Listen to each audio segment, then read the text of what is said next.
The American Civil War. Between 1861 and 1865, it split a young nation in two.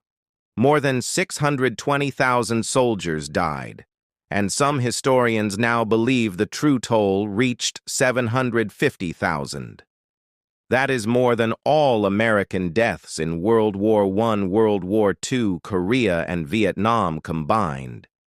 It is the story of women spies who changed the course of battles, Native American nations forced to pick sides, and an economy that collapsed under the weight of slavery and war. To understand the Civil War, we must first understand why it began. And the truth is not simple, but it is clear. The divide between North and South. By 1860, the United States had a population of 31 million people. Of these, nearly 4 million were enslaved African Americans, concentrated almost entirely in the southern states. The South was an agricultural economy built on cotton, rice, and tobacco. By 1860, cotton alone made up 60% of all U.S. exports, and enslaved people were the backbone of this system. In fact, by some estimates, the economic value of enslaved people in the South reached $3 billion in today's money, more than the entire value of the factories, railroads, and banks of the North combined. The North, meanwhile, was industrializing at breakneck speed. By the 1850s, it had more than 70% of the nation's railroads, 90% of its factories, and the vast majority of its wealth. The two halves of America were not just different, they were growing into different worlds. And then came the question of expansion. Each time the United States gained new territory, whether from the Louisiana Purchase, the Mexican-American War, or westward migration, one question dominated politics.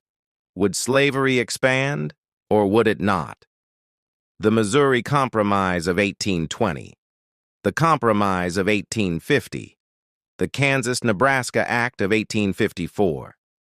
Each was meant to settle the debate. Each only made it worse. In 1857, the Dred Scott decision from the Supreme Court declared that African Americans could never be citizens, and that Congress had no power to ban slavery in the territories. This was a devastating victory for Southern slaveholders, and a shock to the North. Then, in 1859, abolitionist John Brown raided Harpers Ferry in Virginia, hoping to spark a slave uprising. He was captured and executed, but his trial electrified the nation. Southerners saw him as proof that the North wanted to destroy their way of life. Northerners saw him as a martyr for freedom. The final breaking point came in 1860. Abraham Lincoln, a lawyer from Illinois and leader of the new Republican Party, won the presidency without carrying a single Southern state. To Southern leaders, this was proof that they had lost all political power. Lincoln had promised not to abolish slavery where it already existed, but he opposed its expansion westward, and that to the South was unacceptable. On December 20th, 1860, South Carolina voted to secede from the Union. Within weeks, Mississippi, Florida, Alabama, Georgia, Louisiana, and Texas followed. In February 1861, these 7 states formed the Confederate States of America, with Jefferson Davis as their president.